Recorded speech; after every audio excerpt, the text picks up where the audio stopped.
Oi, eu sou Marina Guedes e você vai ouvir agora mais um episódio aqui no Maré Sonora.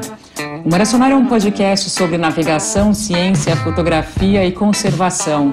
Geralmente eu abro cada episódio falando que o Maré Sonora é um podcast em que você navega por muitas conversas inspiradoras, mas o tópico de hoje não é muito inspirador, na verdade é preocupante e importante de ser falado. Então, por isso eu fiz uma nova introdução aqui e fiquem agora com o episódio.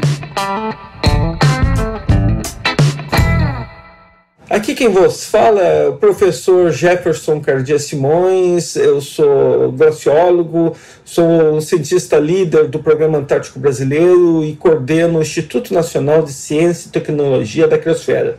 No momento, eu sou também vice-pró-reitor de pesquisa da Universidade Federal do Rio Grande do Sul, a URGS, em Porto Alegre. Muito legal, muito obrigada, professor. E eu tenho a enorme satisfação de conversar contigo novamente. O ouvinte do Maré Sonora que é frequente, é regular, sabe que o nosso primeiro programa foi justamente com o professor Jefferson Cardia Simões, né? Ele fez uma verdadeira aula para a gente, deu uma verdadeira aula sobre ciência brasileira na Antártica. E caso você, ouvinte, ainda não conferiu, né, aquele episódio, o número 1 aqui do Maré Sonora, eu recomendo fortemente que faça isso assim que terminar de ouvir esse que começa agora. Professor Jefferson, seja muito, muito bem-vindo mais uma vez ao Maré Sonora. Muito obrigada por aceitar meu convite em pleno feriado de Nossa Senhora Aparecida, 12 de outubro, aí no Brasil. Marina, é um prazer aqui falar um pouquinho do nosso trabalho e das questões ambientais. Bom, para a gente começar, né, na verdade, a ideia desse programa é falar sobre duas temáticas principais. A publicação da primeira parte do 6º relatório de avaliação do IPCC, que foi divulgado no início do mês de agosto, e, posteriormente, as expectativas e relevância da 26ª Conferência das Nações Unidas sobre Mudanças Climáticas, também conhecida como COP26, que vai acontecer agora no próximo mês de novembro, na cidade escocesa de Glasgow, no Reino Unido. Professor Jefferson, para os ouvintes aqui do podcast que não conhecem muito sobre o assunto, eu gostaria de te perguntar, pedir, na verdade, para explicar um pouquinho sobre o 6º relatório de avaliação do IPCC, que foi divulgado no início do mês de agosto, e qual que é a importância desse documento? Olha, a grande diferença desse relatório em relação aos outros antecedentes que começam no início da década de 90, ou seja, desde o início da década de 90, nós estamos, a comunidade científica, falando a mesma coisa, que mudanças climáticas induzidas pelo homem são claras e têm sérias consequências, e nós já estamos vendo essas consequências, é exatamente reforçar essas conclusões e afirmar que, olha, uma série de modificações que nós estamos vendo já mostram, conforme nós previmos na década de 90, por volta do ano 2000, que elas realmente estão ocorrendo. Ou seja, são verídicas e, infelizmente, os nossos cenários estão corretos. Ou seja, nós estamos vendo aumento de, por exemplo, de eventos abruptos, maior número de enxurradas, maior número de secas, maior número de eventos mais corretamente, uma maior variabilidade no sistema climático, mais do que seria normal sem essa interferência humana. E basicamente, como nós temos falado, nós mudamos rapidamente a química da atmosfera e, evidentemente, todo o sistema ambiental está reagindo a essa mudança. E para começar com a questão do balanço de energia da atmosfera terrestre e troca tanto de energia e, por exemplo, de alguns gases com a camada superficial do oceano, que nem é o caso do dióxido de carbono, CO2. Então, os cenários, infelizmente, estão se confirmando e nós já passamos da fase de tentar evitar, por exemplo, um aumento de 1,5, 2 graus centígrados na temperatura média do planeta até o final do século, para pensar em mitigação, pensar em como nos adaptarmos a essa mudança que, no mínimo, vai ser ao redor de 2 graus. Não se acredita mais que nós vamos conseguir segurar a menos do que isso. mas temos que fazer todos os esforços para que não ultrapasse esses 2 graus, que chega a 4, 5 graus, e aí nós podemos entrar num sistema climático, um novo estado, e que ele seja irreversível às modificações. Então, basicamente, o 6º relatório está reforçando essas afirmações. Algumas pequenas mudanças houve, por exemplo, na minha área, o que nós achávamos no 5º relatório, nos nossos cenários, o aumento no nível do mar entre 25 centímetros ao 1 metro, hoje a gente estima entre 28 e 1,10 m. Não, são pequenas correções com melhoramento de modelos, com melhoramentos de dados. Mas é indubitável que o sistema climático já mostra sinais do impacto antrópico. Agora não é só um modelo, nós estamos observando essas mudanças. Voltando só um pouquinho com relação ao IPCC, né? Deve ter algum ouvinte que ainda não conhece o significado desse termo. Eu queria te pedir, professor Jefferson, para explicar um pouquinho o que é o IPCC e qual a importância dele no contexto das mudanças climáticas. Evidentemente é uma sigla em inglês, mas em português é o painel intergovernamental da ONU sobre mudanças do clima. E contrário do que muito negacionista fala, o IPCC não faz pesquisa. O IPCC ele cola as informações da comunidade científica. Às vezes mais de 5.000 cientistas contribuem para esse relatório. E daí se vê qual é os dados que são menos duvidosos, que nós temos mais referências e informações fidedignas, e monta em cima disso cenários de mudanças do clima. Ou seja, é baseado totalmente na pesquisa científica. E 99% ou mais dos cientistas têm todas as evidências que nós estamos agora mostrando uma clara interferência da atividade humana no sistema clima. E com relação aos pontos destacados no relatório, com foco nas regiões polares? Olha, especificamente nós já fizemos em 2019 um complemento a esse, que serve para esse relatório, sobre algumas questões que atingem as 2 regiões polares. E quais sejam? O contínuo derretimento cada vez maior do mar congelado do Ártico, abrindo novas passagens, que nós chamamos a passagem do Nordeste e do Noroeste. Isso muda o balanço de energia do Ártico e está causando com frequência maior ondas de frio e calor no hemisfério norte. Está muito mais variável. O Ártico é a região que mais aquece em todo o mundo, uma anomalia muito maior de 3, alguns lugares até 4 graus centígrados, e compare isso com a média global nos últimos 170 anos, que é ao redor de 0,9, quase 1 grau centígrados. Nós temos aqui no Ártico uma situação muito mais clara, por uma série de processos. 2, evidentemente, aqui lembrar que o desaparecimento do gelo do Ártico tem impacto no sistema clima, na circulação atmosférica e oceânica, mas não afeta o nível do mar, porque esse mar já está, esse mar congelado, esse gelo já está sobre o oceano, né? Agora, por outro lado, cada vez fica mais claro o rápido derretimento da Groenlândia, que já contribui para o nível do mar.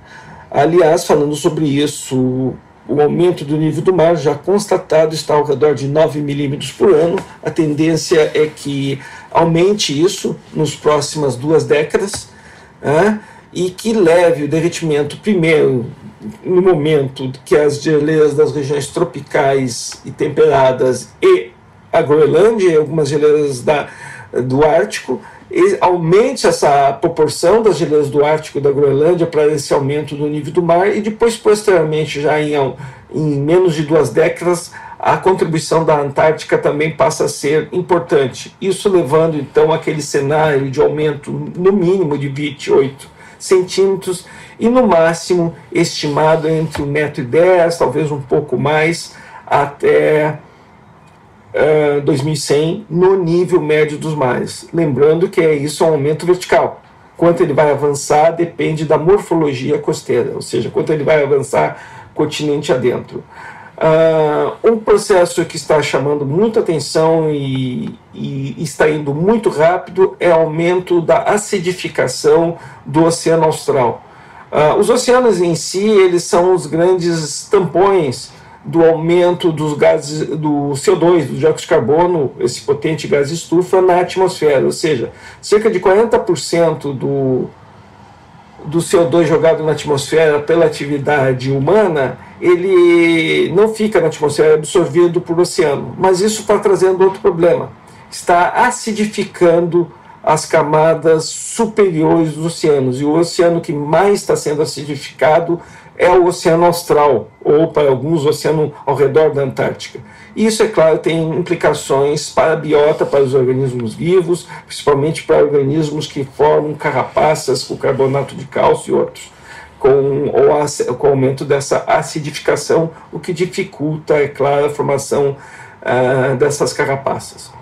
Então, os sinais são mais claros nas regiões polares, na questão de mudanças do clima e seus efeitos, inclusive nos organismos vivos. Bom, a gente está falando de uma série de informações divulgadas na primeira parte do 6º relatório do IPCC. Para o ouvinte que a essa altura do campeonato está se perguntando de que forma ele ou ela podem ajudar para minimizar os problemas pontuados pelo relatório, o que você poderia falar sobre isso? Olha, eu vou ser sincero sobre isso. Nós temos que parar que isso é uma decisão do indivíduo. O indivíduo tem que atuar politicamente. Isso, nós só mudamos essa situação com a mudança do modelo econômico mundial. Então, cabe a grupos de pressão dentro do sistema político fazerem essa pressão. Nós temos que nos organizarmos, nós temos que mudar, evidentemente nós temos como exemplo mudar o modo de vida, temos que fazer aquelas medidas paliativas do nosso dia a dia, entendermos que a nossa maneira de consumo sem controle exacerbado não é a melhor coisa para esse sistema, mas o que vai mudar mesmo é o sistema, a mudança de um sistema econômico que seja mais propício a um planeta finito. Os recursos não são infinitos num planeta finito. E isso não é um indivíduo em si que vai salvar o mundo. O que você achou da forma como a mídia abordou a publicação do 6º relatório do IPCC? Olha, eu creio que a mídia tradicional e a de divulgação científica também tem dado uma boa repercussão e mostrando que realmente é indubitável os sinais de mudança e que tem que se tomar medidas. Infelizmente, devido principalmente a maneira como propagou-se as diferentes mídias eletrônicas nos últimos 2-3 anos, foi propício aí para uma série de informações erradas, ou farsas, negacionismo, e que tem prejudicado muito não só a questão ambiental, mas a questão da verdade como um todo, né? Se começa a se criar processos que eu vejo que muitas vezes é para negar essa realidade por uma série de interesses. Alguns são econômicos, outros inclusive ideológicos, religiosos e até mesmo de percepção de realidade. Ou seja, no momento de crise tem pessoas que, tanto por interesses escusos como às vezes por medo, não querem ver que nós precisamos mudanças. E sobre a 26ª Conferência das Nações Unidas sobre Mudanças Climáticas, prevista agora para começar no dia 31 de outubro, indo até o dia 12 de novembro, que vai acontecer na cidade de Glasgow, na Escócia. Como é que você avalia a importância desse evento? Eu sou extremamente pessimista. Nós temos, como diz o número, já é a 26ª reunião dessas partes. Não há uma negociação, nós estamos parados nessa negociação, principalmente porque ninguém quer pagar essa conta. Ninguém quer mudar uma série de questões sobre como estão prejudicando o sistema ambiental. Note que nós tivemos, inclusive, no governo Trump e outros ultraconservadores ou mesmo de extrema-direita, até um processo de negação do problema, o que é pior ainda, é uma avestruz colocar a sua cabeça no buraco como se o problema fosse resolver. Agora tem que voltar a rediscutir essa questão. Bom que os Estados Unidos está voltando a ser parte dessas discussões de maneira mais efetiva, e um entendimento que nós temos sim que termos um sistema que evidentemente não vai resolver todos os problemas de uma vez para o outro, não vai mudar toda a sua malha energética para algo sustentável do dia para a noite, mas que use o maior número possível de fontes alternativas. Por exemplo, a questão do carvão. O carvão, do jeito que está, tem que ser abandonado, está sendo abandonado em grande parte do planeta. Evidentemente, alguns vendedores de carvão e alguns produtores não estão muito felizes. Sobre a questão de que o Congresso aprovou recentemente, a pedido do Ministério da Economia, um corte de 92% em um crédito suplementar que seria destinado ao Ministério da Ciência, Tecnologia e Inovações. Eu gostaria de saber a sua opinião sobre o tema, professor. Olha, sendo direto ao assunto, nós temos um governo atual que é totalmente contra a educação, ciência e tecnologia. Ele vive na década de 1970, achando que nós vamos equilibrar nossa economia só com commodities e com modelo econômico ultrapassado, ultraliberal. Evidentemente, não há solução, está sendo destruída a comunidade científica e tecnológica do Brasil, o número de perda de cérebros da diáspora dos cientistas no Brasil está crescendo de uma maneira que nunca ocorreu no passado. Isso mostra uma incompetência e principalmente uma falta de visão, para não dizer um problema de lesa pátria, que vai deixar o Brasil para trás mais umas 2-3 décadas. E tem também a questão do recurso, do montante destinado ao Programa Antártico Brasileiro, que, inclusive, eu estava lendo um material hoje sobre a preocupação com relação à próxima missão do PROANTAR, do Programa Antártico Brasileiro, que, com essa redução drástica, deve comprometer ainda mais as ações do país no continente antártico, né? Nós temos que entender que a comunidade científica vem há 3 anos vivendo num estado basal. Neste governo nenhum edital foi feito, só algumas ações de maneira simbólica. Então há uma total dispersão, uma perda de pessoas envolvidas, e a mesma coisa aconteceu com o Programa Antártico. Nós tivemos o último edital durante o governo Temer, desde então estamos vivendo desses recursos e eles estão chegando ao fim.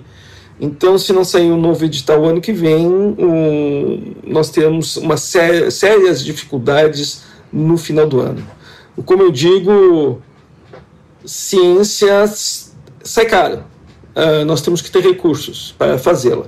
Não existe ciência sem dinheiro, como qualquer outra atividade profissional.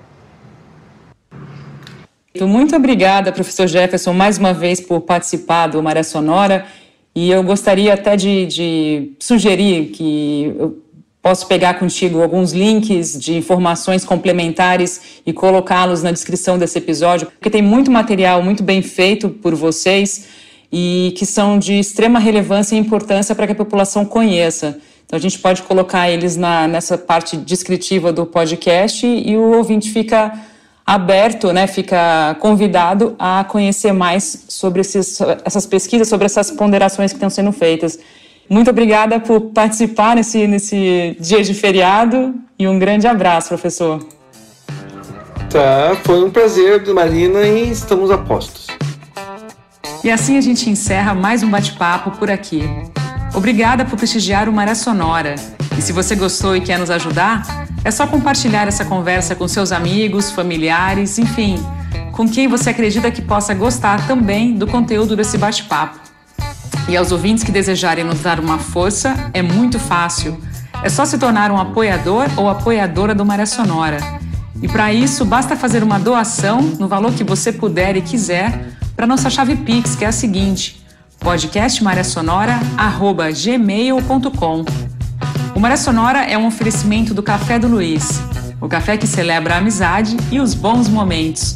Encomende o seu de qualquer lugar do Brasil através do perfil no Instagram, @Café do Luiz.